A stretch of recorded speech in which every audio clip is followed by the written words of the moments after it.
Sejam todos bem-vindos a mais uma aula do Depósito da Fé. Agora, concluindo a leitura do livro de Jó, os capítulos de 32 a 42. Esses primeiros capítulos aqui, os 32, 33, 34, deixa eu ver aqui, acho que até o 37, é isso mesmo. Tem os discursos de um quarto amigo que aparece aqui na história, que é o Eliú. É um jovem que, com toda a sua audácia de jovem, né, da juventude, ele diz que ele queria ter falado coisas antes, mas esperava que a sabedoria dos cabelos brancos, né, dos mais velhos, iria de fato conseguir persuadir Jó, né, convencê-lo da verdade. Mas já que eles não foram capazes, então agora ele vai falar. E aí ele faz, né, o seu longo discurso, né, que são divididos em quatro discursos aqui do livro, mas sem resposta. Sem resposta de Jó. Jó já havia feito, né, o seu grande monólogo do capítulo anterior. E Deus se manifesta agora também e não responde a Eliú.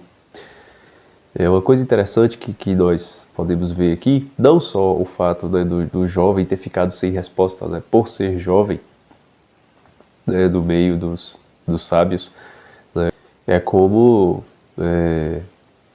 eu querer dar pitaco da sabedoria dos mestres aí, né, dos que eu tenho aprendido aqui, né, dar pitaco, dizer, não, Norton Fry, isso e aquilo, né, o Chesterton, isso e aquilo, eles não souberam dizer, então eu vou dizer aqui agora, não sei o que. Um jovem como eu querendo dar pitaco na sabedoria dos mais velhos não vai funcionar, não vai dar certo, né? O jovem tem que aprender, né? A gente tem que aprender. Eu estou aqui, né, reproduzindo, né, essas coisas que eu tenho aprendido, tá? Um pouco com uma certa audácia de juventude também, né, de certa forma. Mas enfim. E aí, o que acontece? Eliú, ele não tem essa resposta. Deus se manifesta imediatamente, né? Terminados os discursos de Eliú, Deus se manifesta no capítulo 38, que vai ser a maior parte dessa aula aqui. Eu vou me dedicar a esse epílogo, essa manifestação de Deus aí. Eliú, ele se parece com aquilo que havia dentro de Jó, tal como os outros amigos, certo? Os outros 3 amigos, mas a memória do passado mais remoto de Jó. Porque, se vocês se lembram, né, do monólogo de Jó, ele faz essa recapitulação, dessa memória do passado.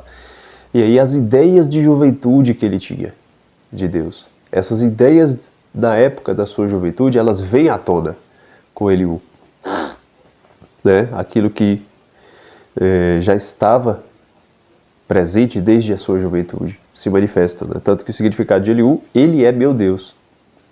Ele é meu Deus. E aí essa juventude, ela é a gota d'água para que Deus se manifeste. Podemos dizer assim, tá? Esses pensamentos de juventude de Jó são a gota d'água. E, enfim, agora vem a grande manifestação do Deus Shaddai, do Deus poderoso. E poderoso mesmo, né? Não tinha melhor forma tanto de resumir a manifestação de Deus no livro de Jó com essa palavra Shaddai, e não tinha uma melhor forma de esmiuçar a definição dessa palavra com o que Deus vai dizer aqui nesses capítulos de 38 a 41. Que é um negócio muito bonito mesmo.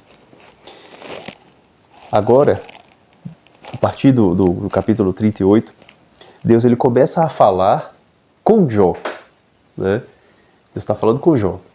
Deus não está falando com os outros amigos. Mas ele já chega no meio da tempestade, é um negócio portentoso, diferente de Elias, né? Deus não estava na tempestade para Elias, agora para Jó está. Quer dizer, Deus é o Deus da tempestade ou é o Deus da brisa? Deus é o Deus Shaddai, é o Deus poderoso. Ele é o Deus dos deuses. Nada pode reduzir, nada pode ser um único meio para a manifestação desse Deus. Ele pode se manifestar tanto na brisa quanto na tempestade. E aí da tempestade saem as vozes fortes de Deus. Que é este que obscurece o meu desígnio com palavras insensatas. Numa outra tradução aqui da Vulgata, né? Que é este que obscurece a providência. A providência. Então, o meu desígnio, né? O meu conselho, minha vontade, a minha providência. Com palavras insensatas. E aí, Deus fala, né? Tem um longo discurso. Jó responde e depois Deus começa um novo discurso do mesmo jeito que ele começou agora, né? No capítulo 38. Isso lá no capítulo 40. Ele já começa assim.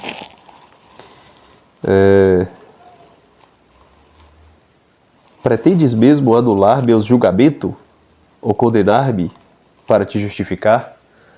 Né? Questionando também, né? Na tradução da Vulgata está como que da Ave Maria. Queres reduzir a nada a minha justiça? Então ele começa, né? Quem é este que quer obscurecer o meu desígnio? Então, queres apagar a minha justiça? E nessas duas falas, ele repete: cinge teus rins como homem valente. Cinge teus rins como homem valente. Vou interrogar-te e tu me ensinarás. Né? Tu me responderás. Aqui, a gente consegue dividir a manifestação de Deus em duas categorias. A categoria do desígnio, ou vamos usar a terminologia da Ave Maria, a providência, certo? E a outra categoria que é a categoria da justiça, a manifestação de Deus através da justiça. Mas dentro dessas duas divisões, da prudência e da justiça, existem mais duas divisões, certo? Então formam um total de quatro manifestações do Deus Shaddai. 4 a gente já sabe que é o número das possibilidades. Deus está dizendo que Ele é o Deus poderoso. Nada escapa ao seu poder, nada, certo? Porque Ele vai descrever 4 características do seu poder. Questionando para Jó, quem por acaso fez isso? Quem por acaso controla aquilo? Quem por acaso faz isso acontecer? É Ele, somente Ele. Tá? Então, as 4 possibilidades aí. 2 em cada categoria, certo? 2 na providência e 2 da justiça. Vamos pegar a primeira, né, a partir do capítulo 38. Da primeira parte do discurso da providência, Deus fala de uma série de elementos da natureza, de manifestações do cosmos, certo? Vou até ler algumas coisas aqui. Essa aula ela vai ser um pouco longa, certo? E eu vou acabar recorrendo muito ao texto porque esse final do livro de Jó merece muita atenção. Merece muita atenção. Ainda assim, eu tenho certeza que algo vai escapar. Né? Eu não vou conseguir abarcar tudo aqui. Senão a gente ficaria muitas horas nessa aula. Mas eu vou fazer essa consulta aqui para a gente ler junto, tá? Então Deus começa. Onde estavas quando lancei os fundamentos da terra? Informa-me se tens o entendimento. Quem lhe deu as medidas, se sabes? Né? Aí depois ele vai dizer: quem fechou com portas o mar? Quando irrompeu como saindo das entranhas, quando eu lhe dava a nuvem por vestido e envolvia de escuridão como a fralda. Está falando do limite dos mares, os fundamentos da terra, o limite dos mares. Alguma vez da vida deste ordens à manhã, ao indicaste a aurora ao seu lugar, né? O dia. Acaso penetraste dentro das nascentes do mar? E aí lá na frente. Enfim, fala de uma série de forças da natureza e do mundo material como um todo, não só do céu, né? Mas do mundo material como um todo, os fundamentos da terra, o limite dos mares, fala das chuvas, certo? Do gelo, das geadas, dos relâmpagos, do sol, da manhã, da aurora. Tudo isso é controlado por quem? Ele está perguntando, Deus está perguntando para Jó. Quem é que faz tudo isso? Na mão de quem está todas essas coisas? De qual divindade? E aqui a gente já pode também fazer ter a mesma compreensão do livro do Gênesis, porque Jó foi escrito mais ou menos na mesma época, né? Jó e Gênesis, para a gente compreender que o Deus daqui é um Deus, digamos, profundamente único em seu culto. É um Deus que se manifesta justamente para dizer que todos esses outros deuses aí não são de nada, porque o trovão está na mão de um único, o sol na mão de um outro, os mares na mão de um outro, né? Geram conflitos. E esses conflitos, tudo bem que pode ser a explicação para os conflitos da natureza, dos desastres naturais. Mas no fundo, Deus está falando da sua providência. Certo? Porque para os mitos pagãos pode haver esse contraste. E que cada força está na mão de uma divindade. Aqui não, aqui está nas mãos de uma única divindade, de um único Deus, do Deus poderoso, do Deus Shaddai. Mas é a sua providência, é o seu desígnio que controla tudo. Isso quer dizer que o mundo material, a natureza, está em suas mãos. Tudo que acontece na natureza é a sua providência agindo. Aí você pode se perguntar, mas e os desastres naturais? É de fato um mistério para a gente aceitar esse tipo de coisa. É difícil da gente aceitar, é difícil da gente compreender quando as coisas acontecem conosco, certo? É realmente duro, né? A gente olhar para o que aconteceu, por exemplo, né, no Rio Grande do Sul, pouco tempo atrás, né? Uma coisa realmente terrível, desastrosa, né? Enfim, né? Mas a providência está agindo. O livro de Jó abre com uma grande fala de Jó: se recebemos de Deus os bens, por que não haveremos de receber os males? A gente tem que tentar olhar o lado bom das coisas, né? Eu sei que é muito difícil quando acontece com a gente, né? Quando acontece com os outros é mais fácil, é lógico, né? Mas a nossa vida é justamente essa mudança, né? Esse despertar. Então, todas as dores que nos acontecem, a gente precisa enxergar o lado bom dessas dores, que poderia ser pior, ou ela está nos preparando para algo melhor, né? Enfim, sempre pensar esse tipo de coisa. Porque no fundo, é a providência permitindo que as coisas aconteçam. Quer dizer, não vamos falar mais dos desastres, vamos falar agora das outras realidades da natureza. Isso significa que a natureza ela sempre vai se renovar.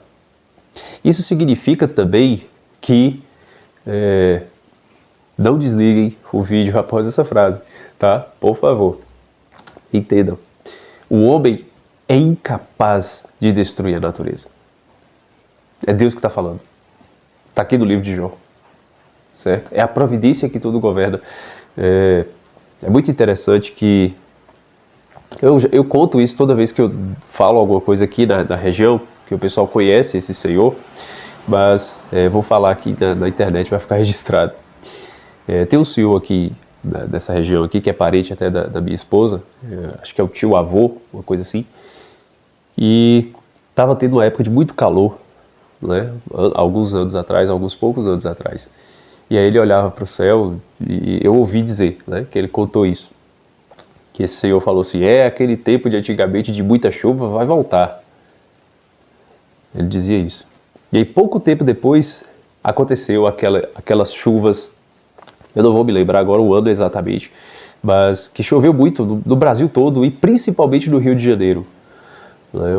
Foram chuvas terríveis também, né? Aconteceram alguns desastres lá, mas choveu assim em boa parte do Brasil, um monte de chuva. Foi pouco tempo depois desse Senhor ter dito isso. Tudo bem, a sabedoria do homem do campo que percebe, que entende os sinais da natureza, né? Mas é para dizer o que para o homem da cidade? Que o homem da cidade às vezes se preocupa demais, né? Tá muito calor, cadê a chuva? Né? Não tá tendo chuva, tá chovendo demais, meu Deus, né? Vai destruir, vai virar um colapso, não sei o quê. Gente, a providência governa tudo. A natureza ela se renova, né? A natureza, quando o homem está tentando controlar ela demais, ela dá uma reviravolta, né? E mostra para o ser humano quem é quem comanda tudo, certo? Então a providência que tudo governa, a providência que permite que as coisas aconteçam. E é a providência que faz com que a natureza se renove a seu tempo, tá? E depois dessa parte das forças cósmicas, né, inclusive vou fazer um pequeno comentário aqui dos versículos 31 e 32, que diz assim: acaso pode desatar os laços das Pleiades, ou desatar as cordas de Órion, as constelações, né? Podes fazer sair a seu tempo os signos do zodíaco, ou guiar a ursa com seus filhotes? Os signos do zodíaco, né? Nessa tradução, eu até olhei a palavra original hebraica, ela só aparece essa única vez na Sagrada Escritura, e ela se refere de fato ao zodíaco, né? Da Vulgata, que é a da Ave Maria, não diz assim, diz, cadê? As constelações, só fala assim, as constelações, né? Mas o termo usado, que eu não anotei aqui qual é, ele significa os signos, né, do zodíaco. Para a galera que gosta de astrologia, para a galera que não gosta de astrologia, só um adendo, assim.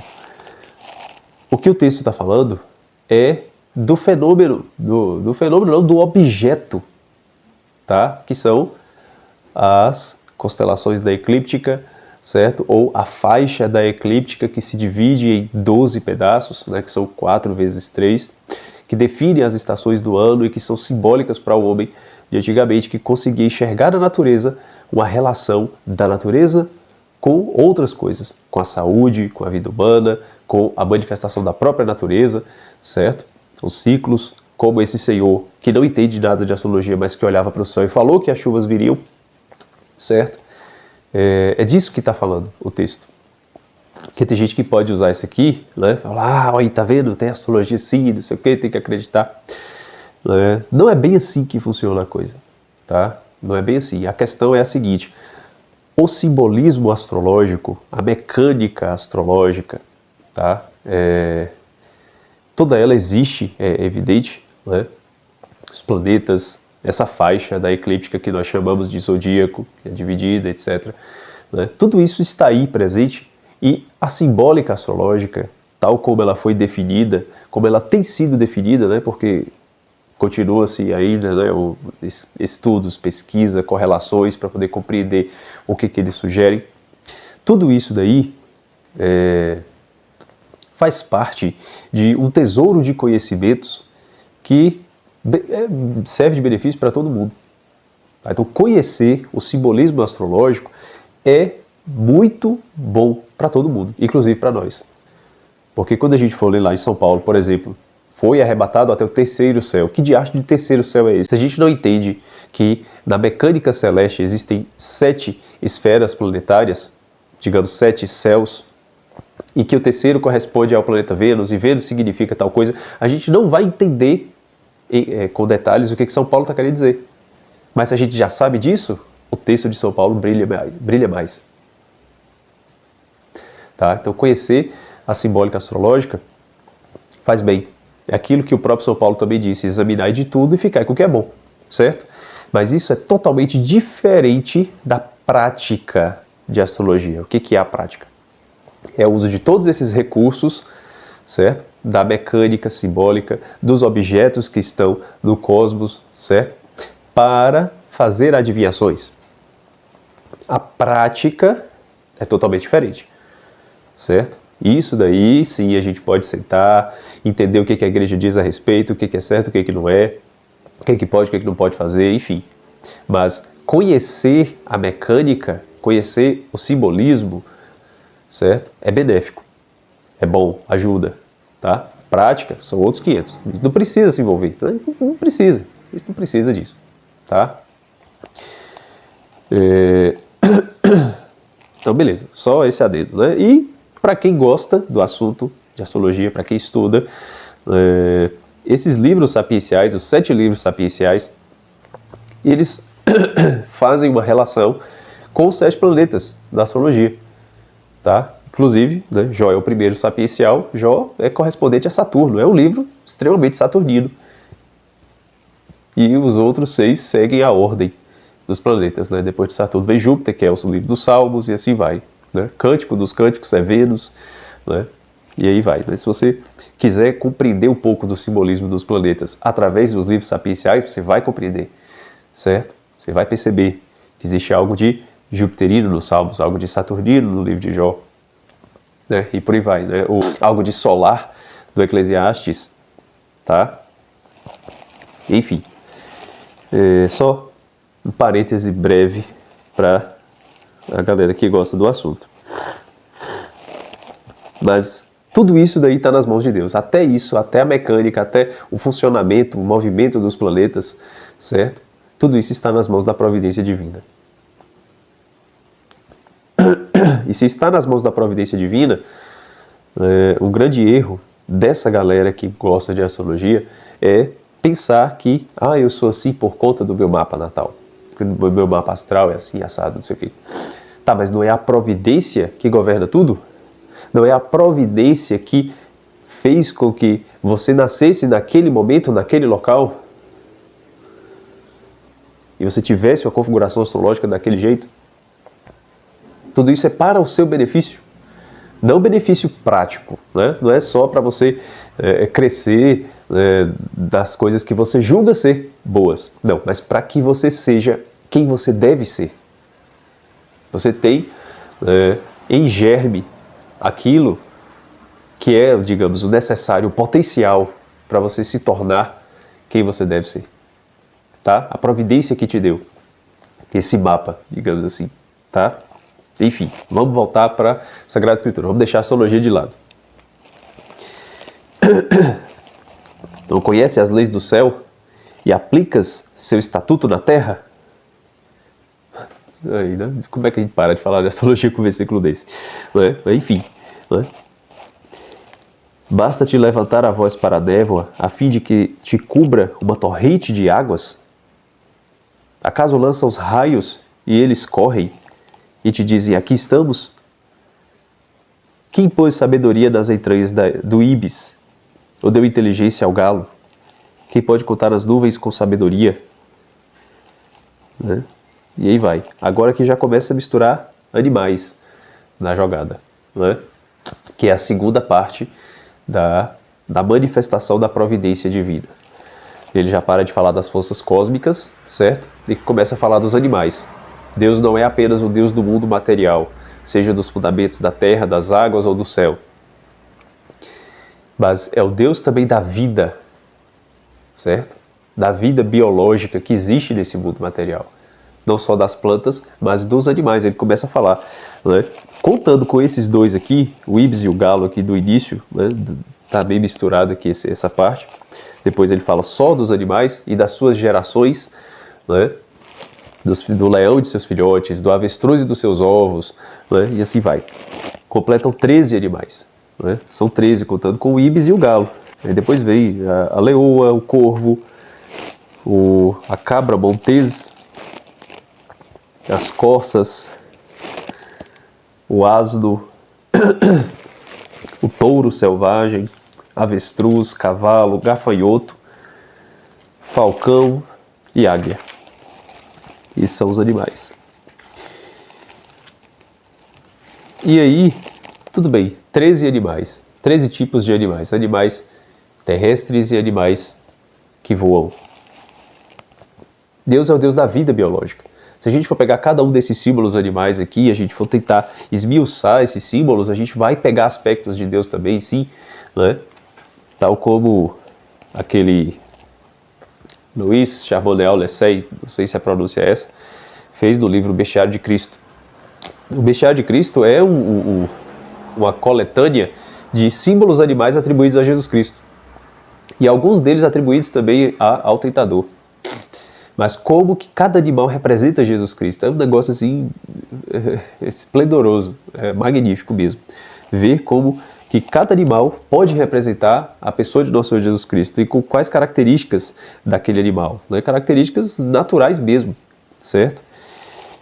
Então, se a gente for fazer esse apanhado aqui, a partir desses animais que estão descritos, a gente pode pegar algum aspecto de Deus, tal como a providência age nos fundamentos da terra, restaurando a natureza, né? Enfim, então a providência ela cuida não só da natureza, mas cuida também da vida biológica. E é muito legal que o texto não fala só dos animais e das suas ações, seus comportamentos, mas das suas gerações.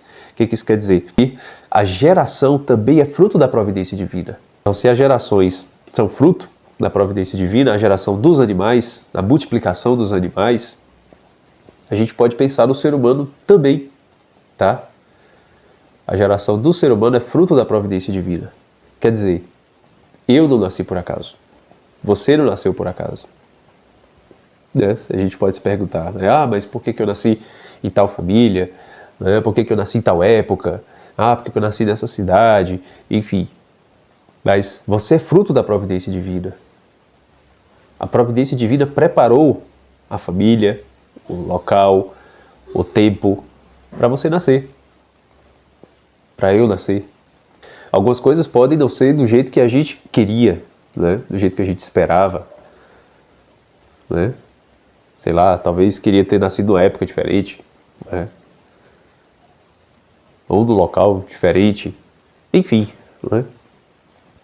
Mas tudo isso é fruto da providência, porque a providência, ela está te dando aquilo que você precisa para você se tornar quem você deve ser. Em potencial, né? Em semente, em germe, certo? Então até as dificuldades, até os defeitos, até os empecilhos para que você cumpra tudo aquilo que você quer, realize tudo aquilo que você quer realizar, todos esses obstáculos, sejam de cidade, de tempo, de família, de qualquer coisa, tudo isso é a ação da providência. Não para você se acomodar e beleza, né? Não, então Deus me deu assim, então beleza, né? Síndrome Gabriela, eu nasci assim, eu cresci assim, você sempre assim. Não, não é isso. É justamente para que você se desenvolva. As coisas que você não vai conseguir mudar, paciência. Mas as coisas que você deve mudar, isso vai fazer você crescer. Tá? Que a providência te deu. Ou para você se conformar com as coisas que você não vai conseguir mudar, ou para você de fato se esforçar e ir para frente com aquilo que você de fato precisa mudar. Certo? É a providência. Tudo isso é a ação da providência. E aí encerra, né, essa primeira parte. Jó responde, no capítulo 40, né, Jó responde, todo humilde, coitado, né, fui leviano ao falar. Que responderei? Porei minha mão sobre a boca. Disse uma coisa, mas não repetirei. E ainda outra, mas não acrescentarei. E aí depois dessa fala de Jó, né, essa resposta de Jó, Deus vem com a segunda parte do seu discurso. Certo? Começando daquele mesmo jeito. Cinge os teus rins como um homem valente, vão interrogar-te, e tu me instruirás. Pretendes mesmo anular meu julgamento? Ou meu juízo? Uma palavra sobre esse cinge teus rins como um valente, né? Vamos pensar um pouco nisso daqui. Cinge teus rins como um valente, ou como um homem, ou como um guerreiro. Quer dizer o quê? Esteja pronto para a batalha, para você lutar com Deus. É agora a hora da luta com Deus. Você tem que se preparar como um soldado. O que o soldado faz? Um guerreiro, né? Ele cinge os rins com uma parte da sua armadura, certo? Cingir os rins é conter os seus impulsos, para que todas as suas energias estejam voltadas para a batalha, para que você não se distraia com as suas paixões, com a sua desordem interna. O guerreiro, ele precisa disso, certo? E também, claro, para poder se movimentar melhor. Tá? Não é só a questão prática, né, de se movimentar melhor, mas também tem essa questão simbólica de estar atento somente na batalha. E Deus quer que Jó esteja pronto agora como um homem valente para lutar com ele. Né? Mas como é que Jó vai lutar com Deus? Meu Deus, que absurdo. Né? A questão não é ser um absurdo lutar com Deus, é que a batalha com Deus agora, a que Jó estava travando no começo, Senhor, eu quero entender o que está acontecendo comigo. Deus está falando, Jó, você não precisa entender o que está acontecendo. Você precisa só fazer o que você estava fazendo tão direitinho. Aceita. Aceita a sua condição. Não se acomode, aceite. Aceitar é absorver, agregar. Certo? Porque essa dificuldade A que você não pode mudar, paciência. Mas a que você pode mudar, você precisa mudar. Aceite, no sentido de absorva, agregue, certo? Não é abaixar a cabeça. Não é se conformar nesse sentido, né? De esmorecer, de abaixar a cabeça e pronto. Não, mas de fato, fazer com que aquilo esteja das suas entranhas. Essa é a batalha com Deus. Jó, não queira entender. Por acaso você é quem governa tudo? Você é a providência? Você é a justiça? Agora vem a justiça. Né? Vem o outro lado da moeda. A justiça. E o que é essa justiça? Essa justiça, ela vem como imagem de duas feras. A justiça, ela vem como imagem do Behemoth e do Leviatã. Duas feras que uma só aparece aqui nesse momento, que é o Behemoth. Não aparece mais em nenhum outro lugar. O Leviatã aparece ainda em algumas outras passagens, mas de forma muito rápida, muito breve. Né? Só é mencionado. Acho que em 2 salmos, no livro de Isaías. Mas o que são essas feras? O que são? O Behemoth e o Leviatã. As forças da justiça de Deus. Vamos entender. O Behemoth, a palavra, né, significa hipopótamo. Alguns vão dizer que é o hipopótamo porque simboliza ali as divindades do Egito. Assim como o crocodilo, né, que é o Leviatã. E aí Deus está falando das civilizações pagãs, né, dos egípcios, dessas forças. Né. Tudo bem, tem alguma relação com o que eu vou falar, certo? Mas não exclusivamente o Egito, né? Isso abrange todas as civilizações pagãs. Eu já vi uma interpretação, inclusive eu vi hoje, né, de que podem ser dinossauros. Eu achei um negócio... Eu ri, porque...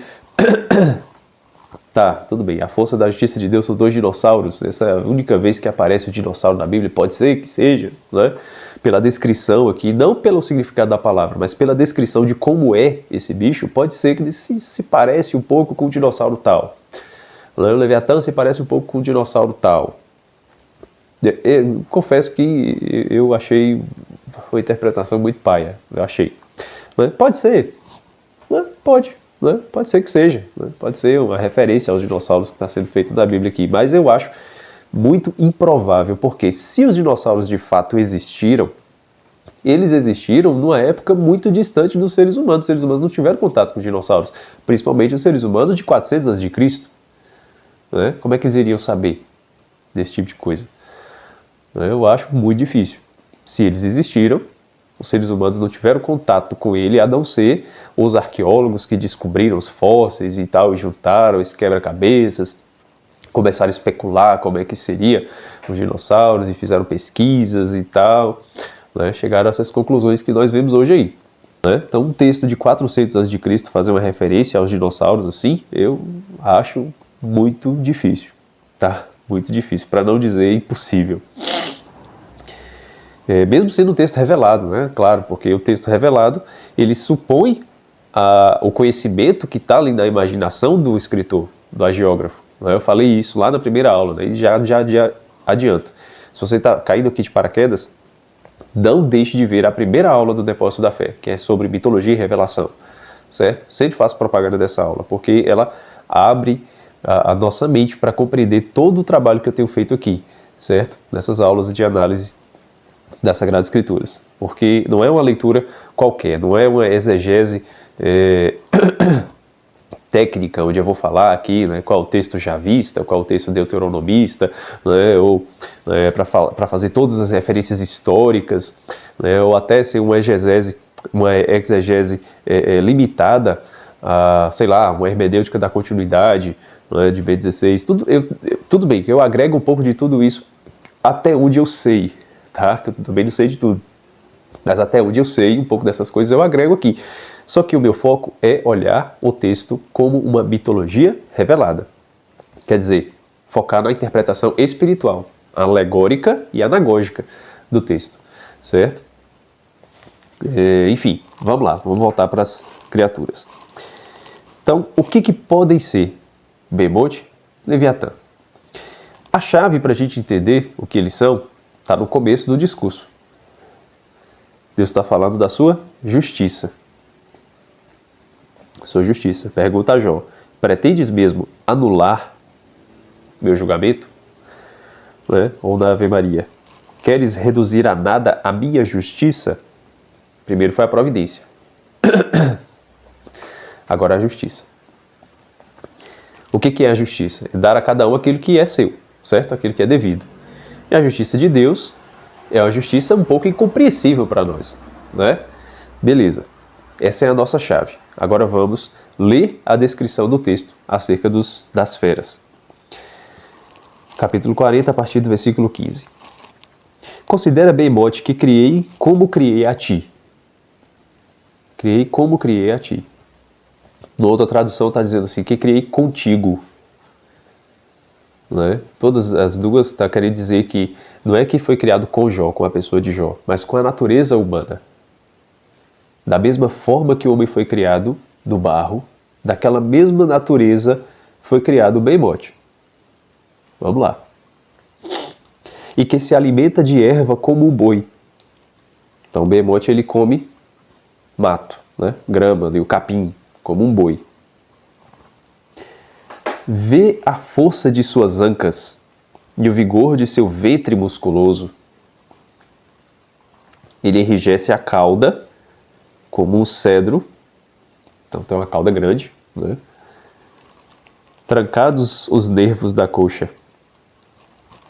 Seus ossos são como tubos de bronze e sua carcaça como barras de ferro. Então não é bem o hipopótamo, né? Tem cauda grande e tem uma carcaça por cima dele. Ele é a obra-prima dos feitos de Deus.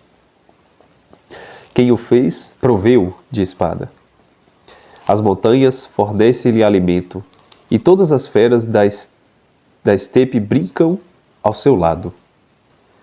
Sob a ramagem do lótus silvestre se deita, no esconderijo do canavial e em paragens úmidas. Os lótus silvestres o protegem com a sua sombra, e os salgueiros da torrente o rodeiam. É uma fera gigantesca, fortíssima, pesadíssima, que se alimenta do capim como um boi e se esconde à sombra do lótus. Tem uma certa sutileza nesse peso pesado aqui. Ainda que o rio transborde, não se assusta. Fica tranquilo mesmo que as ondas cheguem à sua boca. Quem poderá agarrá-lo pela frente ou atravessar-lhe o focinho com um gancho? Esse é o beimote. Vamos lá. O que foi criado com o ser humano que tem esse peso, essa carcaça pesada, forte, de ferro, que é cravejado de espadas da nossa natureza humana? O que no ser humano se parece com essas características do beimote? Que sua força está no ventre, né? Tem uma parte assim, né? Versículo 16.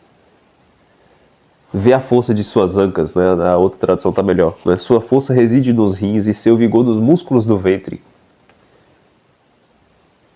Então, para a gente meditar melhor, os rins e o ventre é de onde vem o apetite concupiscível, certo? E o irascível. Os rins é que produzem a bile, tá? Responsável pela cólera, pela ação, né? O irascível. E o ventre é o concupiscível, né? A necessidade de se alimentar, de comer. E lógico, se está falando do concupiscível, não está falando apenas da necessidade de se nutrir, de encher a barriga, mas de suprir as suas suas vontades, seus desejos. Então está falando dos desejos da carne, certo? Que força é essa que o ser humano tem? É o desejo de poder. O beimote é o desejo de poder. O poder material, a tirania, a força do braço, certo? Que é movida pelo concupiscível e pelo irascível. Essas são as forças que foram criadas conosco, Esse é o Behemoth. Essa criatura gigantesca, pesada. Né? O que é uma tirania, um regime tirânico, senão um Behemoth? Né? Um exército que batalha pesado, né? Com o som dos tambores, cravado de lanças e espadas. O que é senão a carcaça, a carapaça do Behemoth? O que é a força de um rei tirânico, senão a força que vem dos seus rins e do seu ventre? Aquele que quer realizar os seus desejos, custe o que custar. O Behemoth é essa força, o desejo de poder. O que moveu Adão e Eva a pecarem desde o princípio, senão esse desejo de ser como Deus, de ter poder? Não é? E é um animal terrestre, é um animal que está ali no físico, certo? No mundo material, está no ser humano. Mas como que isso é força da justiça de Deus? Calma lá, vamos ver o Leviatã, antes de retomar essa questão. E aí o texto segue. E o Leviatã, acaso poderás pescá-lo com o anzol?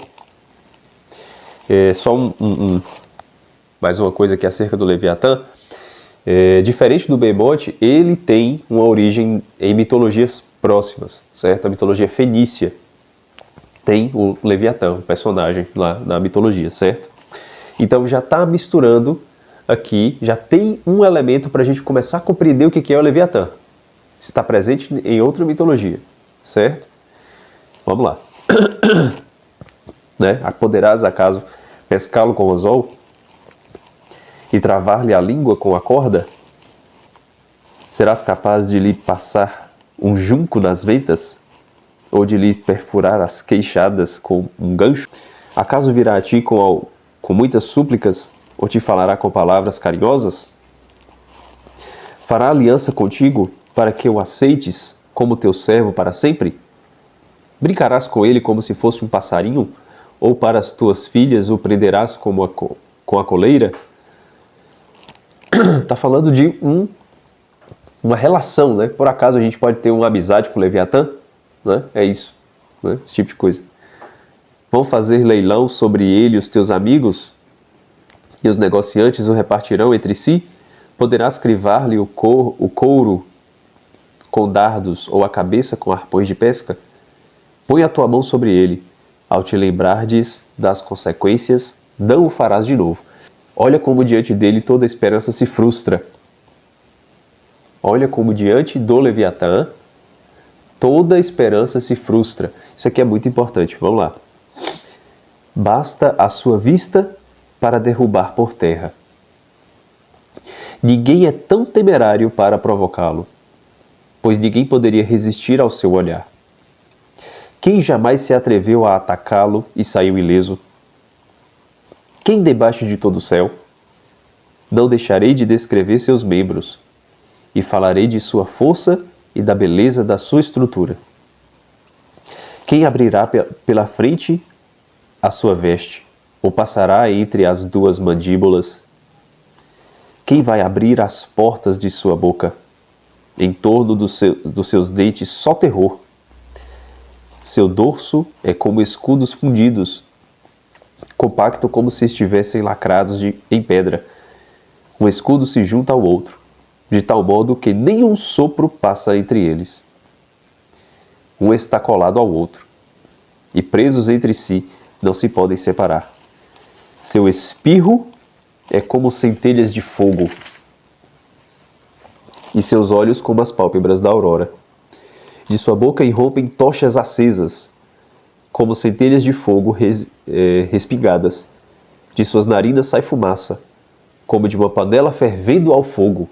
Seu bafo faz as brasas se inflamarem, e chamas irrompem de sua goela. No seu pescoço está sua força. No seu pescoço está a sua força. E à sua frente vai o pavor. As dobras de seus músculos são maciças. Seu coração é duro como a pedra. Duro como a pedra do moinho. Quando se levanta, tremem os valentes e fogem das águas em debandada. Pular algumas coisas aqui. Não há sobre a terra poder igual, pois foi criado para não ter medo de ninguém. Ele enfrenta os seres mais altivos. De todos os monstros, é ele o rei. Beleza, vamos lá.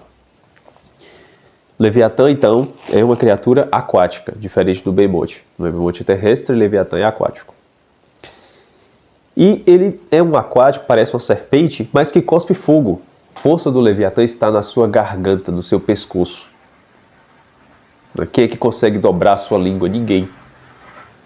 E, no final, não há sobre a terra poder igual, pois foi criado para não ter medo de ninguém. Ele enfrenta os seres mais altivos, de todos os monstros é ele o rei. O que pode ser então o Leviatã? Vamos lá. O Leviatã, ele pode ser as forças espirituais.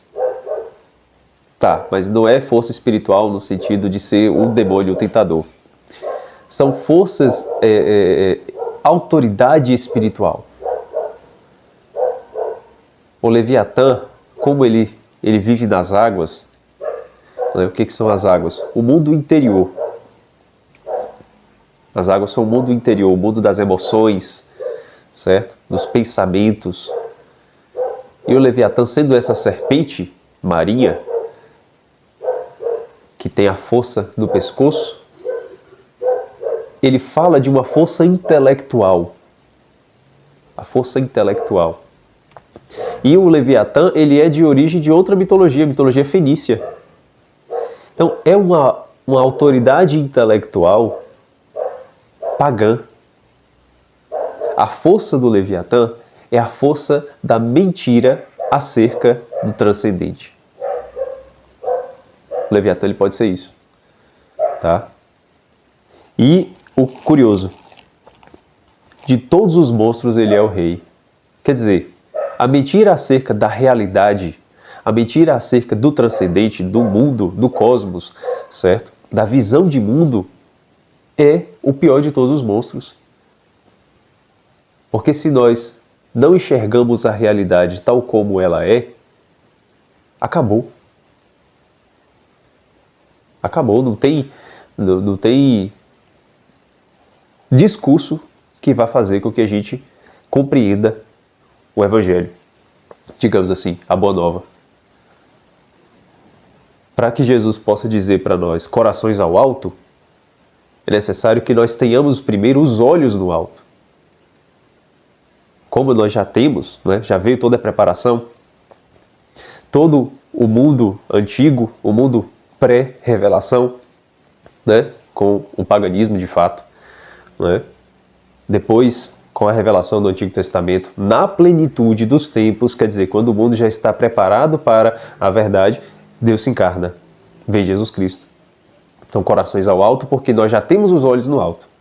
Mas se nós não tivermos os olhos no alto, o pior de todos os monstros, o que tem a força na garganta, no discurso, que cospe fogo,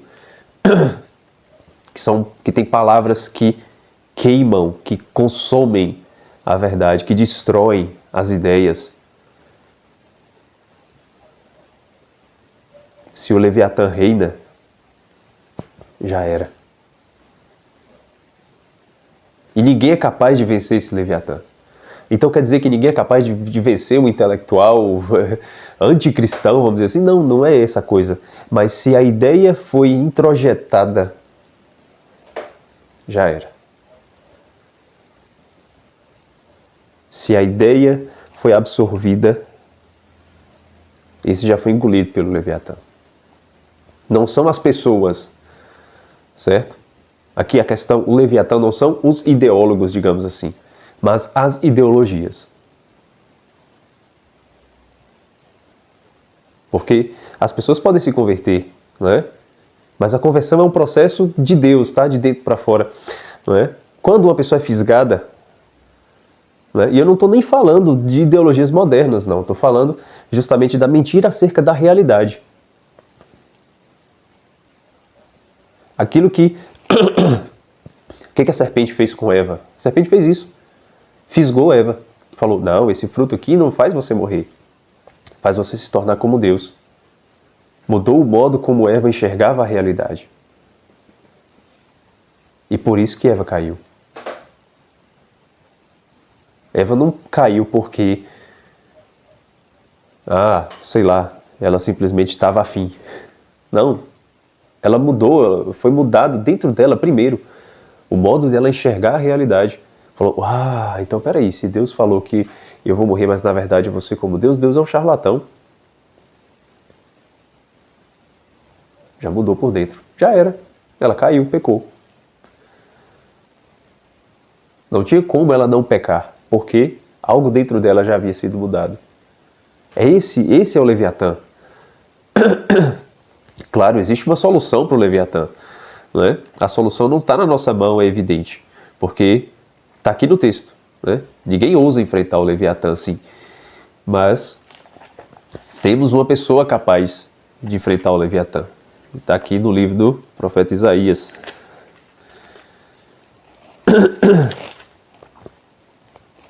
Capítulo 27, versículo 1.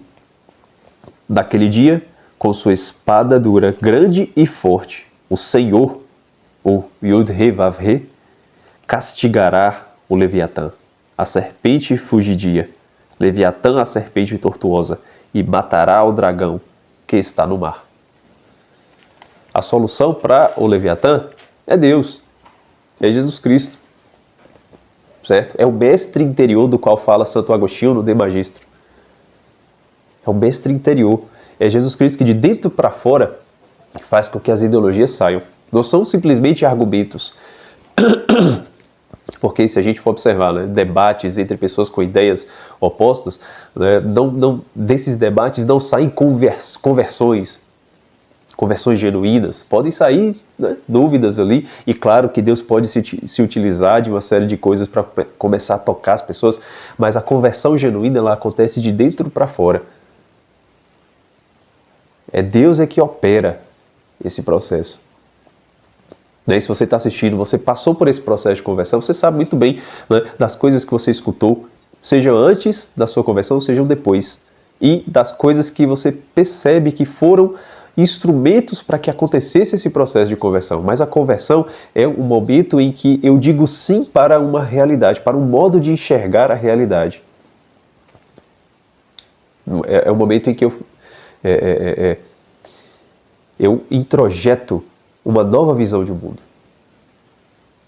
Certo? E é um processo de dentro para fora. Então vocês perguntam assim, então não adianta nada as pessoas fazerem esses debates, não adianta nada as pessoas ensinarem para os que não têm fé. Não é bem assim. A gente precisa cumprir o nosso dever. E para nós mesmos. Né? Eu preciso, exemplo, né? Eu preciso continuar esse trabalho aqui, porque isso me engrandece. Não me envaidece, a questão não é de me engrandecer vaidosamente, mas no sentido de que eu aprendo muito mais quando eu preparo essa aula para vocês do que simplesmente quando eu li o texto. Eu leio, releio, faço uma pesquisa, né? Vou atrás de uma interpretação, leio outros livros. Tudo isso faz com que eu compreenda mais. E claro, né, se Deus quiser e queira Deus que isso aconteça, né, serve de instrumento para que outras pessoas também aprendam algumas coisas, certo? Serve de instrumento, né, que Deus queira que sirva para que Ele comece a agir dentro de vocês que estão assistindo, né, para que vocês aprendam algo de bom, para que vocês entrem em contato real com Ele, certo? É um processo duplo. Aquele que acha que é pregador, que sei lá, profeta, que é qualquer coisa, né? Que é ele quem faz as conversões, que é ele que convence as pessoas, está redondamente enganado. Não é ele, não é a palavra dele, né? É o verbo que se fez carne. Essa é a palavra que de dentro para fora, o reino dos céus está dentro de vós, disse Jesus. Né? É de dentro para fora que o mestre interior vai falando e vai fazendo com que a gente se liberte desse Leviatã. É ele que nos liberta do Leviatã. Tá? Mas beleza. A gente sabe agora o que são essas duas forças. Né? Desejo de poder, a autoridade intelectual, ideológica. Mas por que isso é força da justiça de Deus? Por quê? Né? Deus está falando da grandeza, da periculosidade desses monstros e ao mesmo tempo exalta a beleza, a grandeza, porque é obra de suas mãos. Em que sentido essas coisas são obras de suas mãos? Não significa, é lógico, que Deus foi lá e plantou isso em Eva, por exemplo. Né? Esse desejo de poder, essa mudança, essa cosmovisão e tal. Não, não é bem isso. Mas é força da justiça de Deus no sentido de que ele permite com que essas coisas aconteçam para que se manifeste a grandeza dos bons. A grandeza dos bons. Porque aquele que luta contra o Behemoth, ele não falou que não se deve lutar contra o Behemoth, né? Então a gente deve lutar sim contra o nosso desejo de poder. A gente deve lutar sim contra os nossos impulsos, contra as nossas paixões desordenadas, contra a desordem do irascível e a desordem do concupiscível. Certo? Não é simplesmente contra o irascível e o concupiscível, porque seres humanos têm isso naturalmente. Tem a ira, tem a concupiscência, tá? Mas contra a desordem que há nessas forças. Certo? Então essa luta é meritória. A luta é meritória. Disse também o livro de Jó, a vida do homem na terra é uma luta. É uma luta. É a luta contra o Behemoth. É a docilidade para com Deus para que ele nos tire da boca do Leviatã. Então, a luta contra o Behemoth é meritória. E a docilidade para com Deus para que ele nos liberte do Leviatã também é meritória. Aquele que confia, que se entrega, né? Confia em Deus, no ensinamento de Deus. É aquele que piedosamente diz, Senhor, a serpente está dizendo que se eu comer do fruto eu serei Deus, mas em atenção à tua palavra, que disse que eu não devo comer, me ajude a não comer, porque eu estou querendo comer. Essa é a docilidade, certo? E aí vem a força de Deus para que a gente não coma do fruto. Se aquele que diz, não vou comer, já era, vai comer sim. Porque não dá para enfrentar o Leviatã.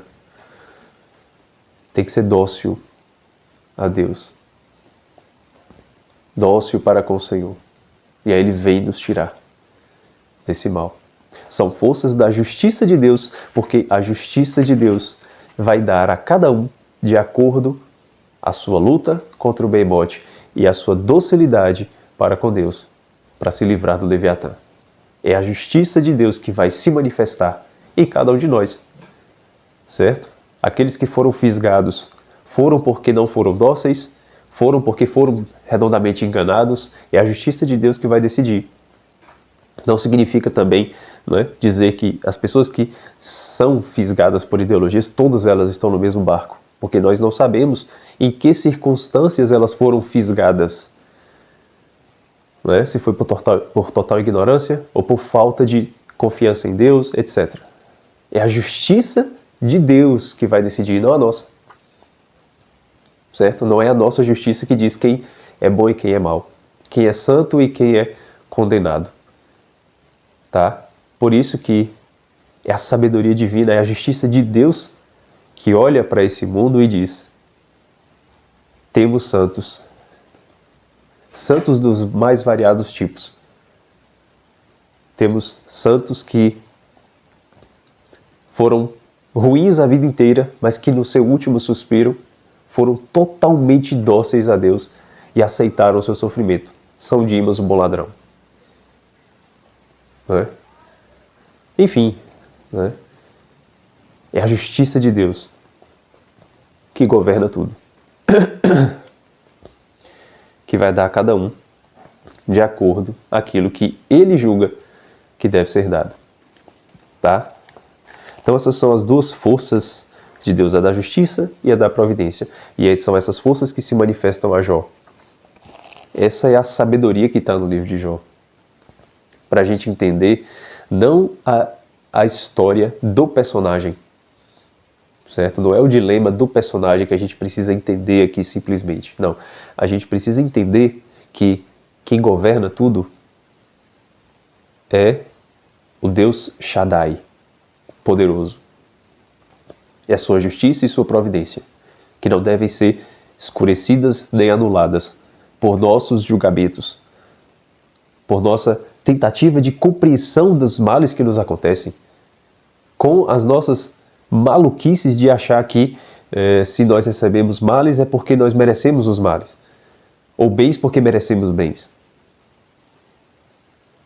Nenhuma dessas ideias malucas de Jó ou de seus amigos devem permanecer, mas a confiança na providência e na justiça divina. Porque é Ele que tudo governa, é Ele que tudo faz. E aí, para finalizar, acontece que Jó se humilha mais uma vez diante de Deus e Deus restitui tudo a Jó. Jó recebe tudo que ele tinha em dobro. Jumentos, bois, ovelhas, tudo em dobro. Se ele tinha 1.000, ele recebeu 2.000. Se ele tinha 500, ele recebeu 1.000. E assim vai. E curioso, ele teve somente mais 10 filhos. Não teve 20 filhos. Por que ele não teve 20 filhos? Porque ele recebeu em dobro tudo que tinha.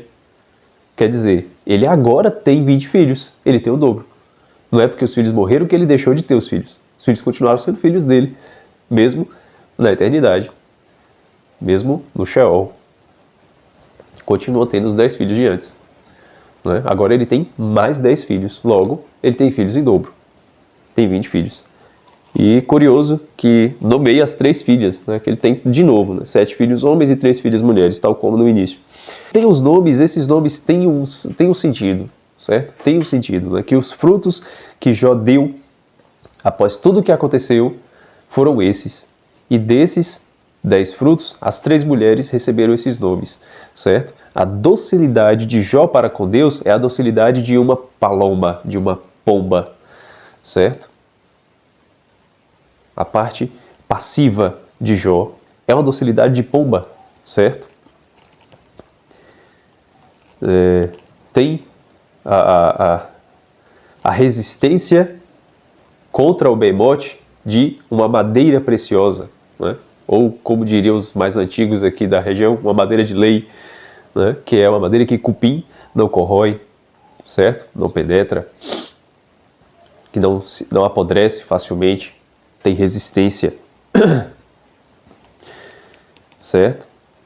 E assim vai.